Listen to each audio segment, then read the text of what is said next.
Ah, se não fosse assim, eu ia falar. Já me conhece, né?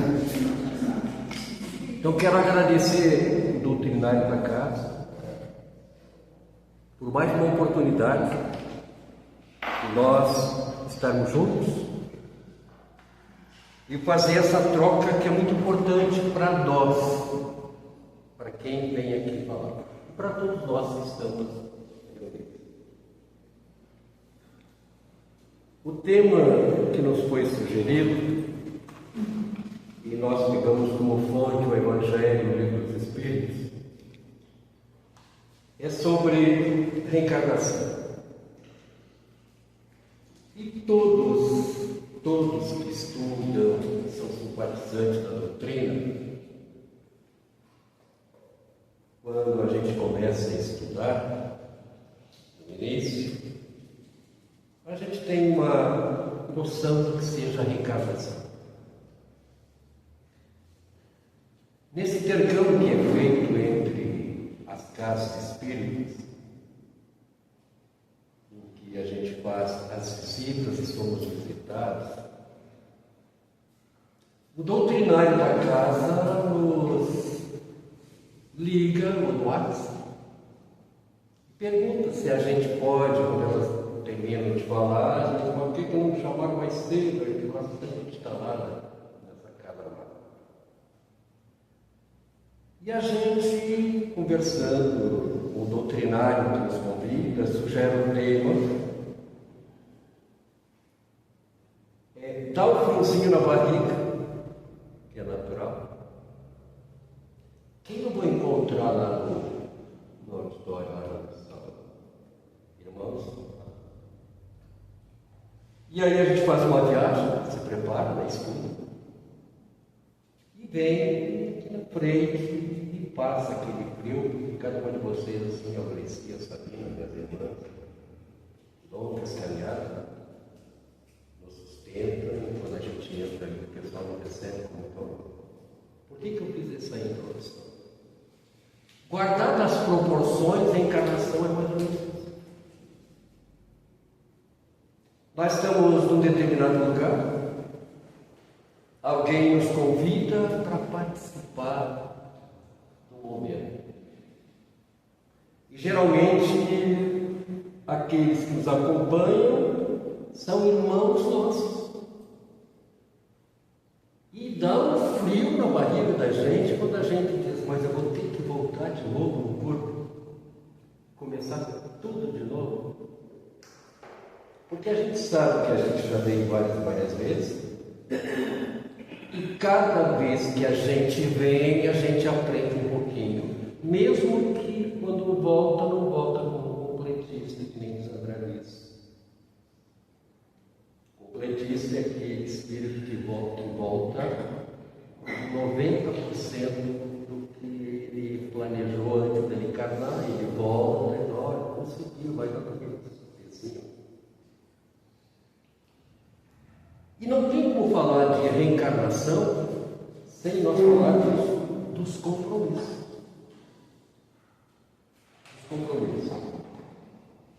E aí a gente se pergunta, por que o espírito necessita reencarnar? Cada um de nós tem essa resposta. Qual é o objetivo e qual é a finalidade da reencarnação? A gente caiu de paraquedas? Não. Há um planejamento. Então, reencarnar é uma lei divina que visa o nosso crescimento espiritual e moral. E desde a nossa criação, começamos a nossa caminhada, todos nós partindo do zero. E no primeiro passo que a gente dá, já começa a cometer um erro. E aí a gente busca lá no Velho Testamento o paraíso. Né?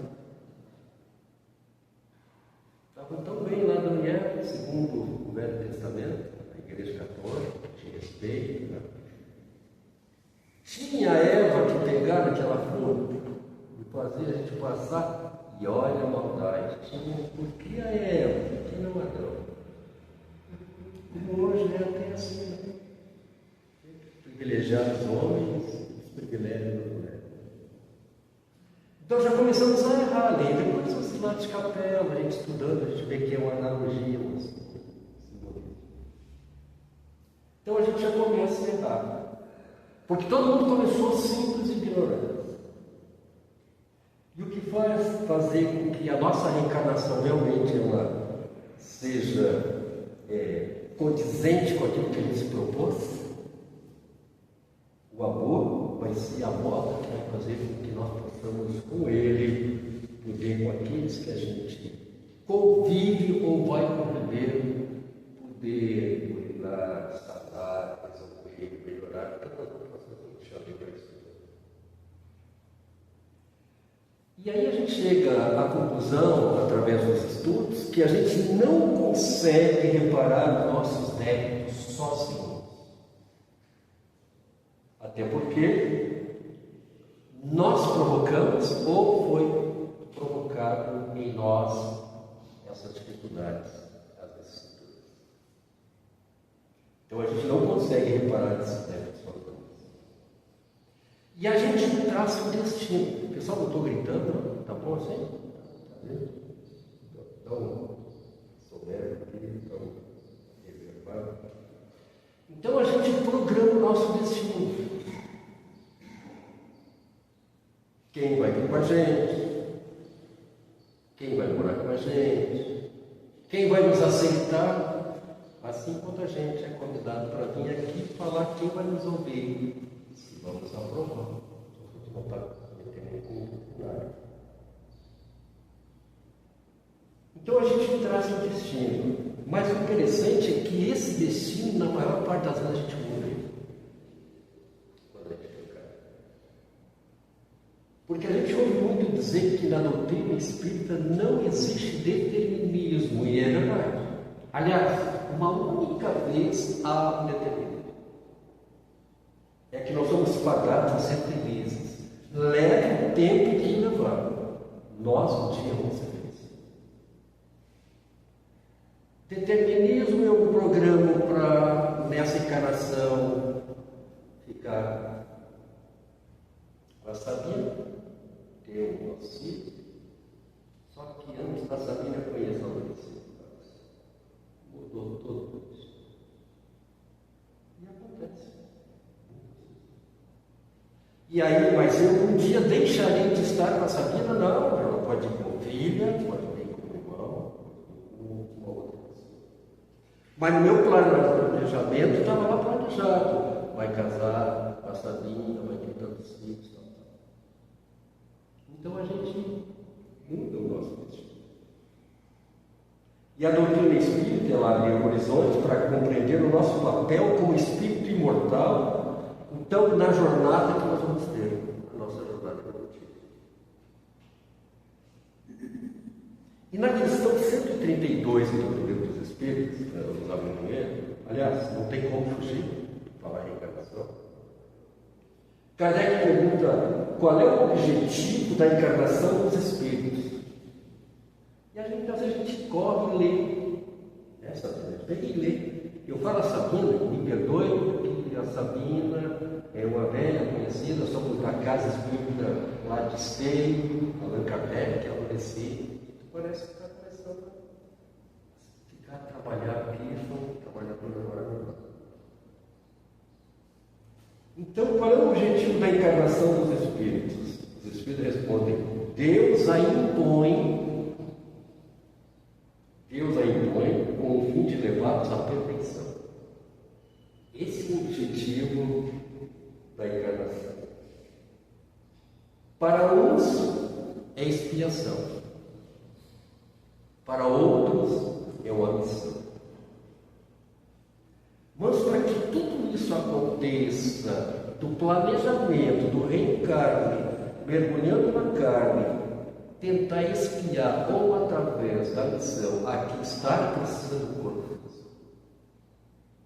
Não tem como não espiar, não tem como emissão se não tiver um corpo físico. E tem mais um outro objetivo a encarnação daquele dos Espíritos, que é fazer parte da obra de Deus.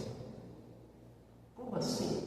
Quando tu estiveres com os teus, tentar ser solícito com eles, ajudá-los, dar exemplo a eles. Então, fazer parte da obra da criação. E na questão 167, se Kardec pergunta, na 132, o objetivo da encarnação, na 167 ele pergunta qual é a finalidade. Perceberam? Então a gente começa a ler, estudo e tal, mas tem finalidade, lá tem objetivo da encarnação? Tem.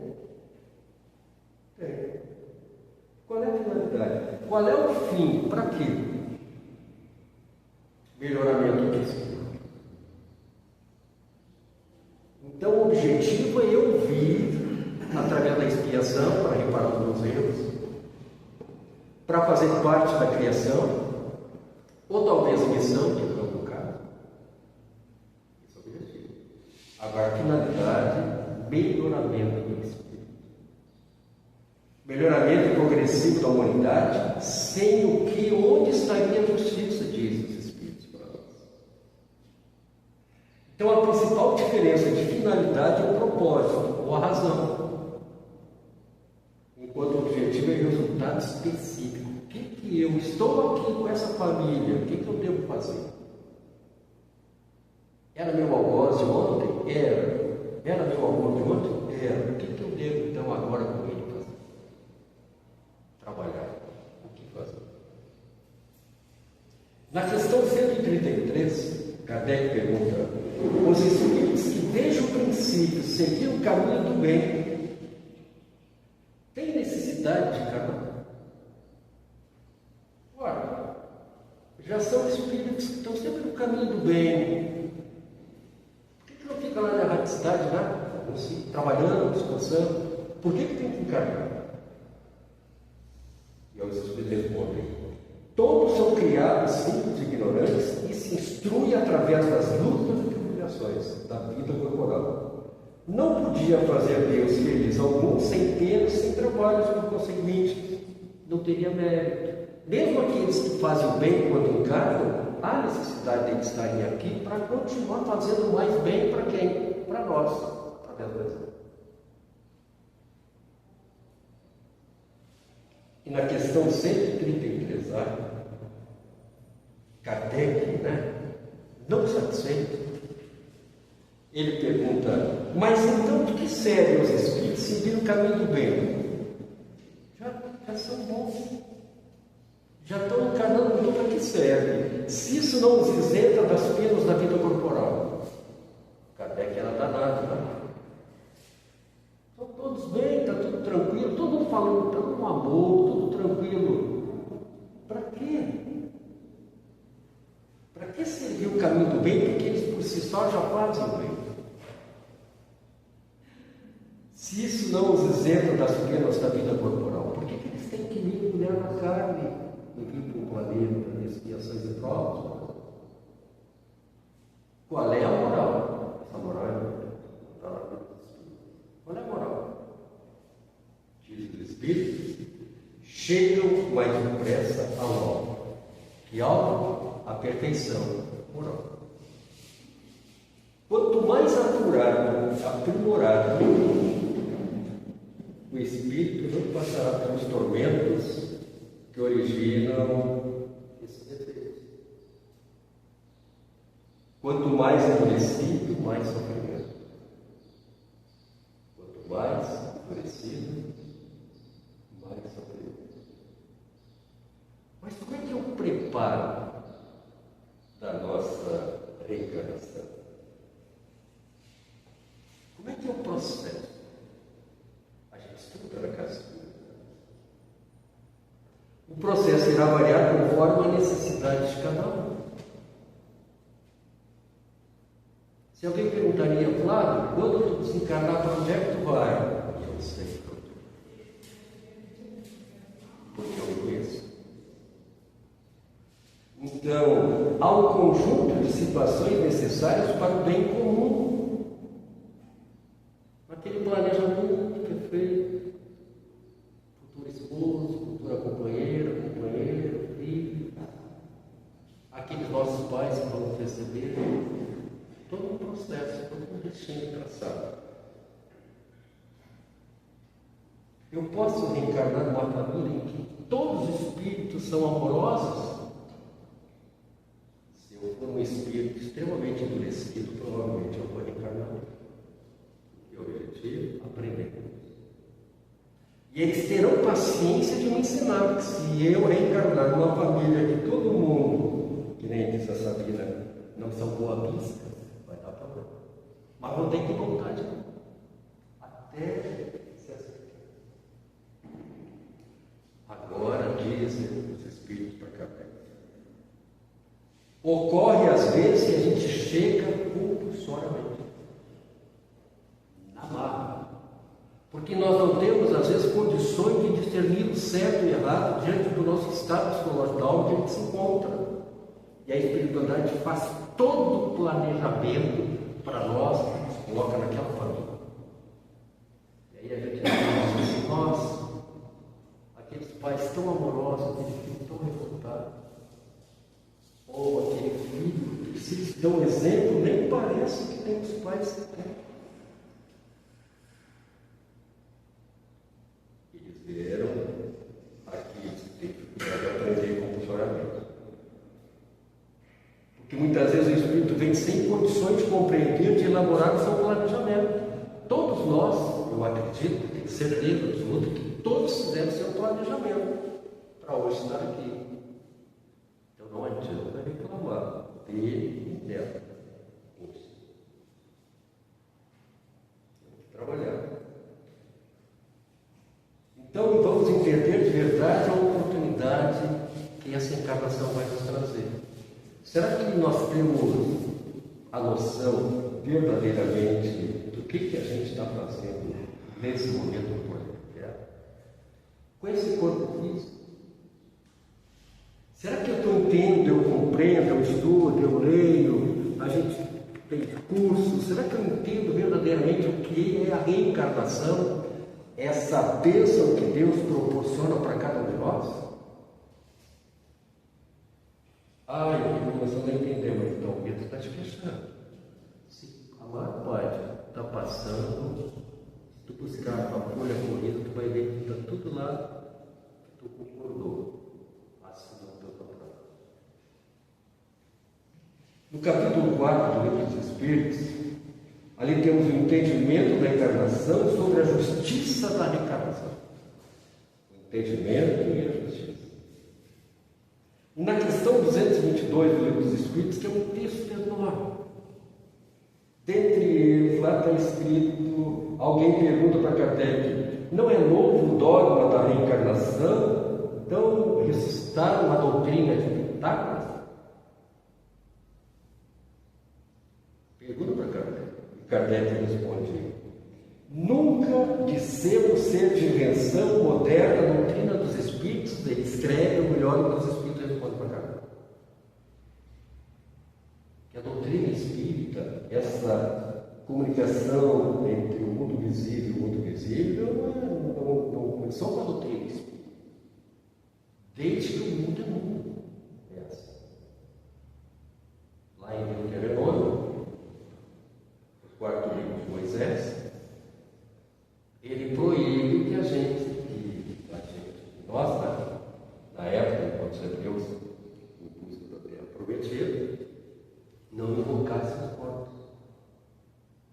Aí eu sempre me perguntei, e até muitas religiões fazem comentário, dizendo que a doutrina, que o espiritismo invoca os mortos. Aí eu me pergunto, se algo é proibido, é porque algo não acontece. Porque ninguém proíbe algo que não existe. É só questão de ler, interpretar e pensar um pouco. O que Moisés, na verdade, proibiu é que o pessoal estava comercializando a mediunidade. Parece que ainda hoje acontece um pouco isso depois.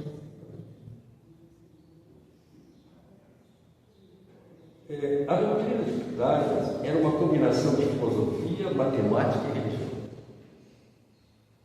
Quando os números eram o princípio de tudo, e o universo universo operava com base na harmonia e proporções matemáticas. E ele também acreditava na transmigração da alma, que chama-se metempsicose.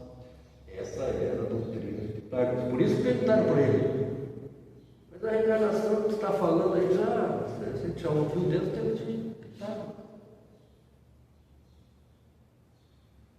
E ele disse: nunca dissemos que é de invenção moderna, coisa nova doutrina.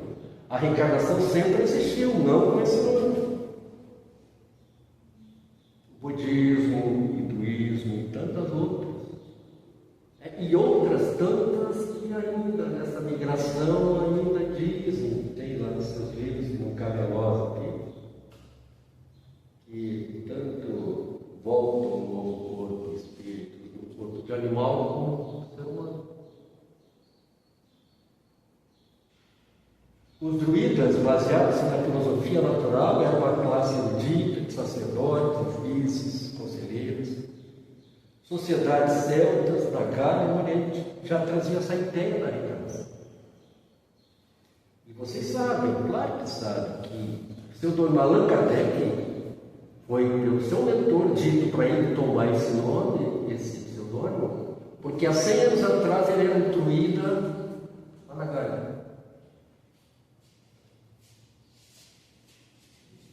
Temos Leão Denis, André Luiz, Emmanuel e tantos outros que trazem para nós esclarecimento dos espíritos da reencarnação. E na questão 66, Kardec pergunta: a alma que não atingiu a perfeição durante a vida corpórea veio aqui, não conseguiu ainda, como é que ele vai se depurar? E aí os espíritos respondem: submetendo-se à prova de uma nova existência. Eu não quero ser indelicado com as gurias, mas eu acho que a mais nova deve ter uns 100 mil anos. Estão, biologicamente, 30, 20, 40, 80, 68. Então nós somos espíritos imortais. Estamos reencarnando várias vezes para aprender, para nos aperfeiçoar moralmente, intelectualmente.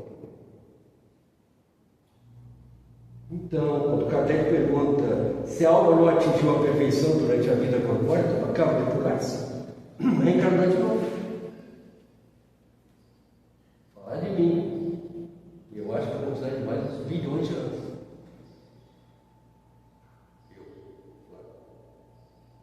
Graças a Deus, espero que seja no planeta Terra.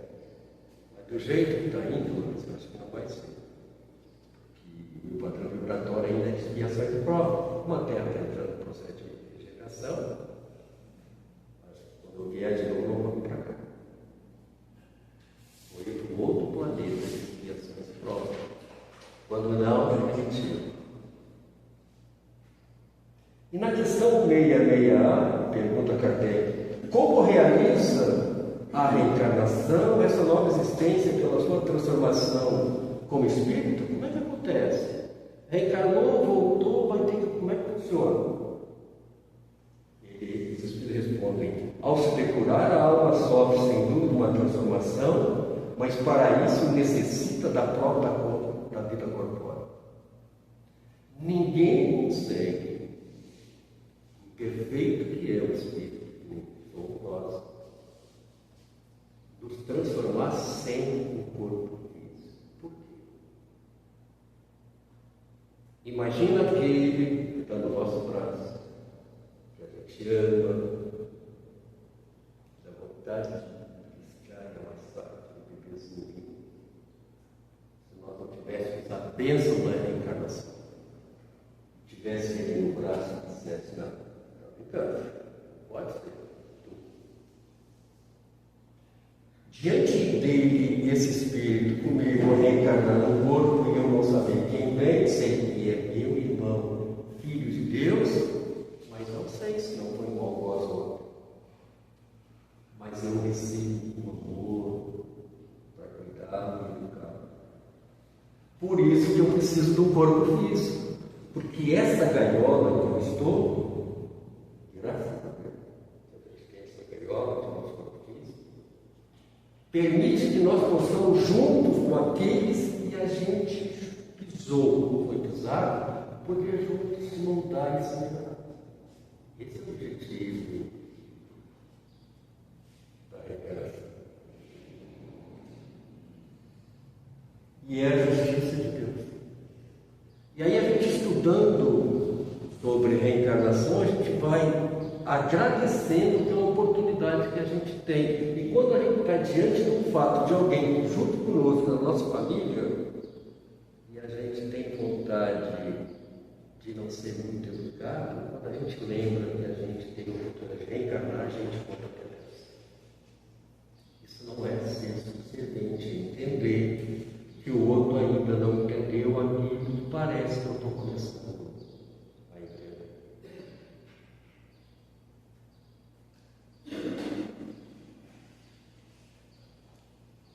Na doutrina espírita, a gente, os espíritos, melhor dizendo, até, que a doutrina não tem dogma. Não tem.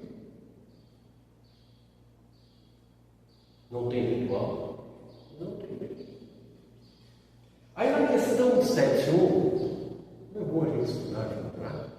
Na questão 7.1 diz assim: sobre Kardec pergunta, sobre o que se funda o dogma da reencarnação. Não tem que parar. Se na doutrina espírita não existe dogma, como é que Kardec pergunta sobre o que se funda o dogma da reencarnação? E o que é dogma? Dogma é verdade. Dogma é sinônimo de verdade. Dogma são verdades da fé considerada inquestionável e absoluta de crenças de religiões. Quando eu estava na Igreja Católica e me falaram para mim que a Santíssima Trindade era o Pai, Filho e Espírito Santo, e eu pedi, me explica, não tem explicação, é um dogma da religião católica. Então é uma verdade daquela religião. E dogma na doutrina espírita não é como uma imposição de fé cega, pelo contrário, por ser dogma, é uma verdade que tem raciocínio e lógica. Então, por que Kardec perguntou na questão 7.1 do que se baseia o dogma da reencarnação? Então, a reencarnação é uma verdade. Mas me explica a reencarnação. Aí vem todo o cabedal de informações que a doutrina nos traz. Ela não diz assim, é uma verdade, ponto, não se discute mais. Não. Então, dogma significa verdade. Na doutrina, por ter uma fé raciocinada, ela não é imposta. Vamos estudar. Quantas perguntas a gente já viu sobre reencarnação? Não é um ponto inteiro. Por isso que Kardec pergunta do que se baseia. E na doutrina espírita, não sendo uma filosofia racional, o dogma, portanto, não existe, pois ele é aberta, não impondo, pois a fé é raça. Eu vou entender, pessoal. Eu vou entender essa parte. Dogma da reencarnação. Dogma é uma verdade. Nas outras religiões, é uma verdade inquestionável. Quando tu questiona aquele dogma, ela diz assim, não tem questionamento. Na doutrina, é um dogma, porque dogma significa verdade.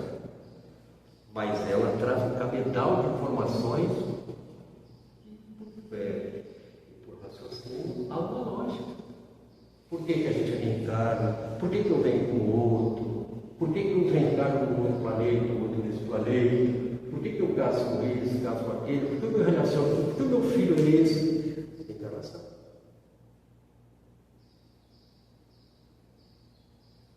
Portanto, em que se funda essa verdade, dogma da reencarnação?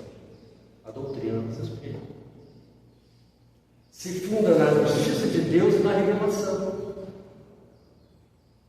Justiça de Deus, todos nós começamos simples e ignorantes, todos têm oportunidade de chegar à plenitude. Revelação, os livros, as informações, os questionamentos, as respostas dos discursos.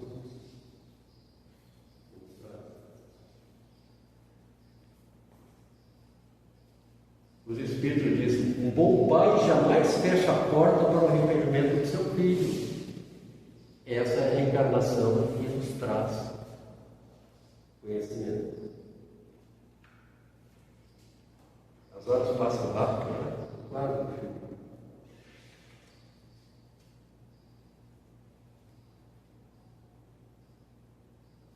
Em que mundo a gente vive? No nosso mundo íntimo ou no nosso mundo externo? Aquela gravura que tem na internet, em que aparece Jesus batendo na porta, vocês já ouviram essa foto? Já perceberam que na porta não tem amassamento? Isso significa o quê? Quem tem que abrir a porta? Somos nós, né? O nosso mundo íntimo. E esse nosso mundo íntimo, ele é muito maior do que o nosso mundo exterior. Então, que os princípios do Evangelho de Jesus expressem em nós, possam nos conduzir a outra margem e o retorno da vida seja mais repleto de entendimento, de sabedoria. Que a gente possa, então, aproveitar a nossa atual geração, agradecendo a justiça do Pai e a vontade